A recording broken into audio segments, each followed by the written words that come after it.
Hello, everybody. Welcome back to the Senior Bowl. Well, Wolf with E.J. Smith in the stands at the American practice. We've got a crowd of big E.J. fans around us. We've got Jimmy Kemsky, Jeff McLean, Olivia Reiner, all the heavy hitters here to watch as E.J. answers questions about the Philadelphia Eagles. E.J., if you had a time machine, what would you do? Oh, you put me on the spot here. I haven't been thinking about this since you mentioned it on the show at all. Yeah, we had a conversation yesterday afternoon, and then last night, after dinner, you said, I've been thinking about Baby Hitler all day. All right, well, since it's out there, I would kill Baby Hitler. Okay. I'm not usually a big fan of violence against babies, but for this baby, I'll make the exception. Understandable. If you had to kill one team from this practice, or from these two practices, which one would it be? Probably the one that is not doing anything all day long. You know, I'm not like an old school football guy, but there's a lot of walking around. There's a lot of standing around. This isn't an efficient use of time. No. You know, I've been to my share of football practices, bro, and I've seen better than the one we're watching. Okay, well, so instead of talking about this team that is not doing anything and has not been doing anything for about an hour, there goes the horn. Let's talk about the Eagles. What do you make of the Fangio hire? I think the result is logical, but I do think the process was pretty bad. Okay. You know, I think that there is a lot to be said about, you know, it's funny, the Eagles last offseason talked about, we interviewed 15 linebackers, coaches, and, you know, there was this emphasis on, you know, casting a wide net and bringing in a wide swath of ideas. This year they interviewed 2 minority coaches to get the Rooney Rule requirement done, and they just hired a guy they knew. Yeah. Now that guy is a big fan. He's a good. He's got a good track record, and I think his scheme, even though the Eagles fans have seen a cheap imitation of it the last few years, I think that there's reason to believe that the defense will improve under Fangio. But I don't think that we should let them off the hook for the process, being the way it was. I mean, this is really, it's kind of like what bad teams do, and then they get mocked for it. So. Yeah. Now, I would argue that the process on offense was maybe even worse, because the grossness of the Rooney Rule interviews with Fangio is not great, and it's a little bit farcical. But we know that they wanted to hire Fangio anyway last year. Like, only interviewing 3 guys on offense, if that is what they did, and landing on Kellen Moore.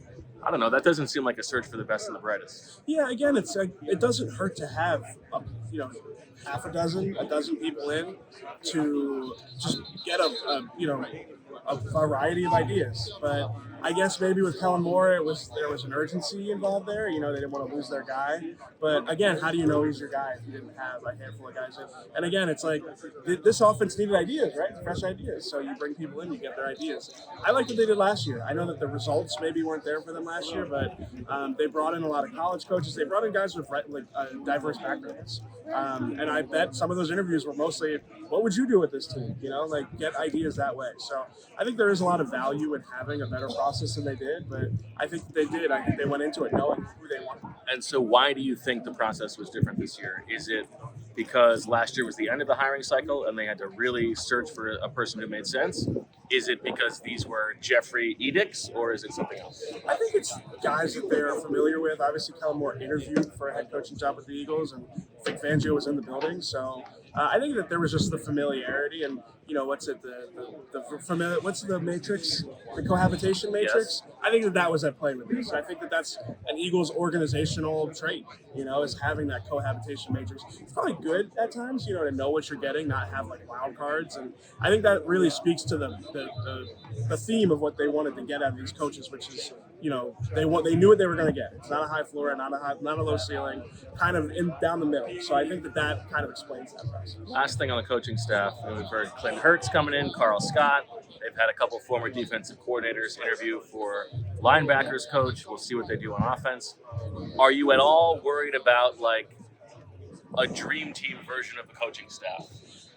I heard you mention this on the show. Okay. The having too many egos. I'm not super worried about it. I think that you want to find people that are just maybe like overachievers in their position coach roles. I think that that's not a bad thing. My biggest complaint is that Clint Hurt is going to be a nightmare for my autocorrect. It hurts. It's just like the S and the T. It's going to be problematic. And for just your general like ego about whether you're going to the gym enough or not. Yeah, right. Yeah, like I always brag. It's like a humble brag. The autograph hounds, like sometimes will think I'm a player. Okay. Yeah, he's definitely going to make me even look not as big as I am. So yeah, it's going to hurt my ego a little bit. What won't hurt your ego is I don't want to put her on blast, but it looks like Olivia has eaten the whole pretzel stick that you got for her, which you were unsure about. I wasn't sure. Yeah, I was kind of making bets that Olivia wouldn't eat it. I feel like I'm getting good at understanding Olivia's dietary preferences, and I thought the pretzel was a no-go. But listen, desperate times call for desperate measures. Yeah. We've been here for a while. I think that maybe I would like a food review actually from Olivia on the pretzel. Well, it is edible. Doesn't taste very good, but I'm hungry. Something. And I don't think it's gonna get me sick. So it's not flavor-wise, it's not all there. Now, Olivia, I did make a mistake yesterday when we talked. We were supposed to discuss the wearing of the bag versus the carrying of the bag. You wrote it. You stand by it. I do stand by it. Okay. Yeah, thank you for giving me this opportunity to tell my truth right now.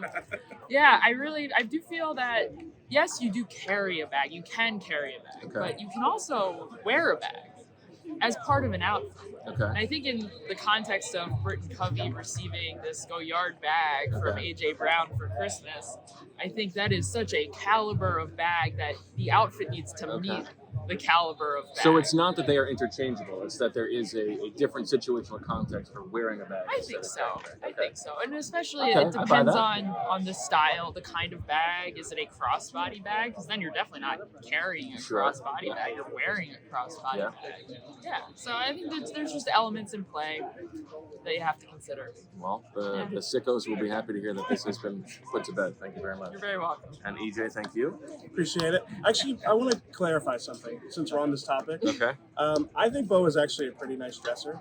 I think you've gotten some unnecessary strays. I have not paid your you fashion. for this. Who's the worst dresser on the beat? The worst dresser? I'm not going to say that because it might be mean. I don't think I'm particularly high up there for the record, but I don't think there's anything wrong with the way you dress. I do want to give you some sneaker advice, though. Okay. I think we can do better than the Allbirds. But other than that's that, pretty much all I do. So yeah, we can do better than that. But I do think that your fashion sense has gotten some unnecessary heat recently. It's not even that I think I have good fashion sense. It's just that there is like no differentiation between Zach and I, if not in my favor. But well, the one thing the guy is not self-deprecating about. Who knows where that comes from? But I think it's because his wife helps him with his clothes. So maybe he doesn't want to, that's the old Carson Wentz thing, right? Like show up to the press conference in like a camouflage suit and like a giant white hat and be like, my wife picked it out. It's not my fault. And of course, Zach also has the biggest bed you've ever seen in your life, just like Carson Wentz. No comment on that one. Yeah. That'll do it for the PHLY setting here from the stands in Mobile. We're going to watch a little bit of practice now. Thanks for watching. Thanks for listening. That's all I got. We